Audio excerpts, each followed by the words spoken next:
नमस्कार, मी रेणुका. तर तुम्हा सर्वांचं माझ्या यूट्यूब चॅनलमध्ये फार फार स्वागत आहे.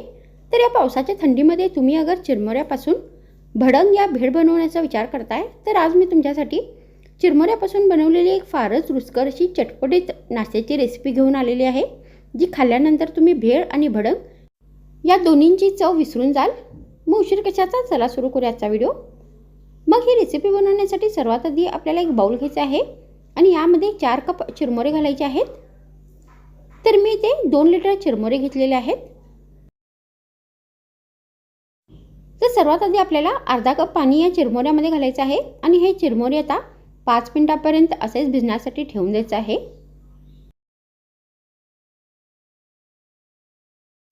त्यानंतर आपल्याला मिक्सरचं भांडे घ्यायचं आहे आणि यामध्ये अर्धा कप फुटाणे घालायचे आहेत आणि याची एकदम बारीक पावडर बनवून घ्यायची आहे.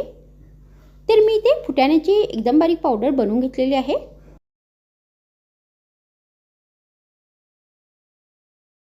मग आपल्याला गॅसवर एक भांडी ठेवायची आहे आणि यामध्ये 2 चमचे तेल घालायचं आहे. मग तेल गरम झाल्यानंतर आपल्याला याच्यामध्ये अर्धा चमचा मोहरी आणि अर्धा चमचा जिरे घालायचे आहे.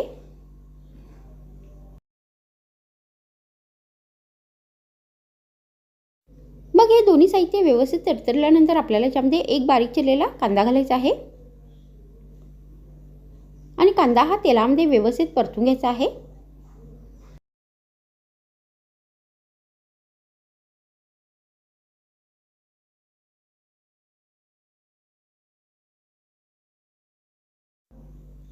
मग कांदा व्यवस्थित फ्राय झाल्यानंतर आपल्याला याच्यामध्ये 10-12 करवयाची पाने घालायची आहेत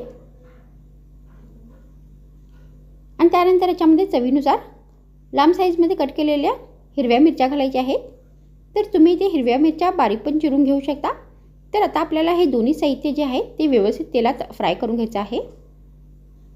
मग आपल्याला याच्यामध्ये एक बारीक चिरलेला टोमॅटो घालायचा आहे आणि हा टोमॅटो पण आता व्यवस्थित या सर्व साहित्यामध्ये परतून घ्यायचा आहे.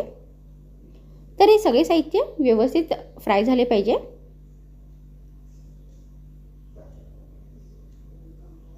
तर आता ते सगळे साहित्य व्यवस्थित फ्राय झालेले आहेत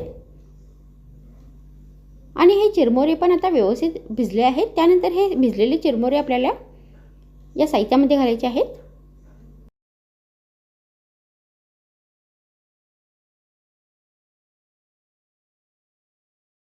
आणि मग आपल्याला याच्यामध्ये अर्धा कप बारीक चिरलेली कोथिंबीर घालायची आहे.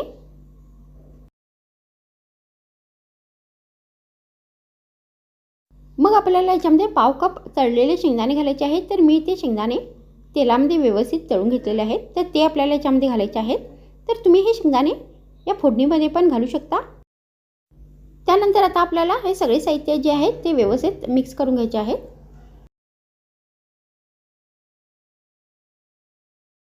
मग आपल्याला याच्यामध्ये ही जी फुटाण्याची पावडर आहे ती घालायची आहे.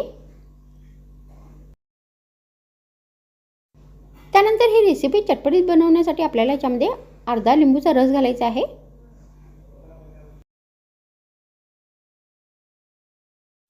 आणि परत हे सगळे साहित्य व्यवस्थित मिक्स करायचे आहेत.